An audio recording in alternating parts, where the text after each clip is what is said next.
My name is Renata Cole. I'm 41 years old, and I run pharmacy operations for a 400-bed hospital. I know how to catch a decimal point error at 2 a.m. that could kill someone. So when I found my own signature on a $60,000 loan application I never filled out, I didn't scream. I photographed it. 3 months earlier, my father died and left me one word in his will that my sister never expected: executor. She thought that word meant paperwork. It meant I was the only person in this family with a legal right to ask where every dollar of his life insurance went. What I found took me 11 weeks to prove and one Sunday dinner to say out loud. Welcome back to Channel Name, where quiet people stop absorbing the cost of everyone else's choices. If you've ever been the responsible one, stay till the end, this one's for you. Drop a comment, hit subscribe, back up 2 years. I'm the middle child, younger brother Theo, older sister Priya. Growing up, Priya was the golden one, valedictorian, first to get married, the one Dad bragged about at church. I was the one who filed things. Insurance renewals, Dad's medication schedule after his heart attack in 2021, the spreadsheet nobody asked me to make, but somebody had to. I never minded. Being useful felt like being loved, and for a long time I couldn't tell the difference. Dad passed in March quiet, in his sleep, the good kind of ending if there is one. At the funeral, Priya cried the loudest and organized nothing. That was always the pattern. She grieved out loud. I grieved with a checklist. 2 weeks later, the lawyer read the will. Small life insurance policy, $60,000 term, named beneficiary, the estate, to be split evenly 3 ways once debts were settled. And one line that made Priya's head snap up: I appoint my daughter Renata Cole as sole executor. Dad never told me. I think he knew exactly what he was doing. I need to tell you about 2019 because it's the reason I didn't feel guilty about what came next. Priya wanted to launch an event planning business. She asked Dad to co-sign a $15,000 line of credit. He hesitated, his heart wasn't great even then, and Priya told the whole family I was poisoning him against her because I'd asked one question. Had she written a business plan?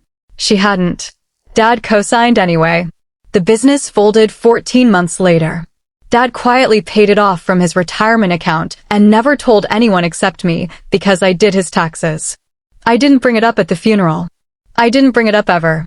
But I remembered it the way you remember a smell, not consciously, until it's back in the room 6 weeks after the funeral. An envelope arrived at my house. Not addressed to me, addressed to the estate, care of Renata Cole, executor. Inside, a loan servicing notice from a regional credit union. Subject: insurance-backed bridge loan, $60,000. Collateral: a life insurance policy in the name of Robert Cole, deceased. My father's policy. The one I was managing. The one that hadn't paid out yet because probate was still open. I called the credit union the next morning, gave them my executor letter, and asked what this loan was. The loan officer, a woman named Dana, was helpful in the specific way people are helpful right before they realize they've said too much. It's a common product, she said. We advance funds against an expected insurance payout. Your application listed you as the primary applicant and the estate's authorized signer. My application. I had submitted nothing. Here's what I want you to understand about the next 2 weeks. I didn't explode. I asked for documents. That's the whole difference between me and my sister. She reacts. I request paperwork. Dana emailed the application PDF. My name typed. My address correct. And at the bottom, a signature that was almost mine. Almost. My actual signature has a small loop on the R that swings left. This one swung right. A detail no one notices unless they've signed 1,000 medication orders and learned to recognize their own hand the way you recognize your own voice on a recording. I asked who submitted the application. Dana said it came through their online portal, IP address logged. I asked if she could share it. She said she'd need something formal, a subpoena or a fraud affidavit. That same week, Priya called me, warm, casual. Hey, so, quick thing, I might need you to sign off on releasing some estate funds early. There's a processing window issue. I asked which funds. She said, just the insurance thing, it's basically already handled, don't overthink it. I said I'd need to see paperwork before I signed anything. She laughed. God, Ren, you're doing the spreadsheet thing again. I didn't tell her what I already knew. A pharmacist who catches errors for a living does not warn the person who might have made one. I filed a police fraud report the following Monday, not out of anger, out of procedure. If someone forges an executor's signature on estate collateral, that's not a family disagreement. That's a crime against a legal instrument I was personally responsible for. I brought the loan PDF, my actual notarized executor letter for comparison, and the funeral home's guest sign-in book, because I had a hunch. Detective Reyes was unhurried and thorough. He requested the credit union's IP log under a formal records request. It came back 9 days later. The application had been submitted from a residential IP address registered to Priya's husband, Marcus, at 11:40 p.m. On a Tuesday, the same night, Priya had texted the family group chat a photo of herself, working late on wedding invoices for a client. I pulled bank statements next, not hers, mine, because my name and account had been listed as the verified payout destination on the loan, meaning if it had funded, the money would have landed in an account with my name attached, and I would have looked on paper like the one who took it. That detail changed everything for me. This wasn't just theft. It was theft with a plan to make me the one holding it if it ever came apart. I opened a folder, digital, not a binder. I'm not made of patience for paper, and started labeling everything. Item 1, forged application PDF. Item 2, signature comparison. Item 3, IP log. Item 4, text messages establishing Priya's whereabouts didn't match the submission time. Item 5, the routing detail naming my account. Detective Reyes told me the case would likely resolve faster with a private financial fraud consultant confirming the signature analysis for court. I hired one. Her report took 11 days and confirmed what I already knew: statistically inconsistent signature, 94% match to forgery indicators, not authentic. Priya scheduled what she called a family closure dinner 3 months after the funeral at her house to finally settle the estate stuff like adults. Theo would be there. Mom would be there. I knew, because Detective Reyes had told me 2 days earlier, that the credit union had frozen the loan pending investigation and Priya had received a certified letter about it that same week. She didn't know I knew. I brought one folder, printed this time, because some rooms need paper you can slide across a table. I also brought something else. A formal notarized letter prepared by the estate attorney, temporarily suspending any distributions from Dad's estate pending resolution of a reported fraud, effective immediately, signed by me as executor. Dinner started normal. Mom asked about work. Theo asked about my new apartment.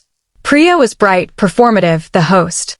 Dessert came out, Dad's favorite, lemon cake, which felt almost cruel in its accuracy. Priya raised her glass. I think it's time we talk about moving things forward. Ren, the insurance funds, I know there's some confusion at the bank, but I think it'd really help if you just confirm to them that everything was authorized. It's family money. We all just want this settled. I set my fork down. Which application, Priya? The one submitted from Marcus's IP address at 11:40 p.m. on a Tuesday you told the group chat you were working, or a different one I don't know about. The room went still the way rooms go still right before someone remembers they left a stove on. Mom looked at Priya. Priya looked at her wine glass. Theo looked at me like I'd just performed a magic trick he didn't enjoy watching. I don't know what you're talking about, Priya said, too fast. I opened the folder. I didn't raise my voice. I don't own a version of my voice that's louder than the one I use to read prescriptions back to a nurse. I laid out the application. The signature comparison. The IP log, printed with the timestamp circled. The routing detail with my name on it. The loan named my account as the payout destination, I said. If it had funded, and this ever came out, I would have been the one explaining it to a detective. Not you. Mom's hand went to her mouth.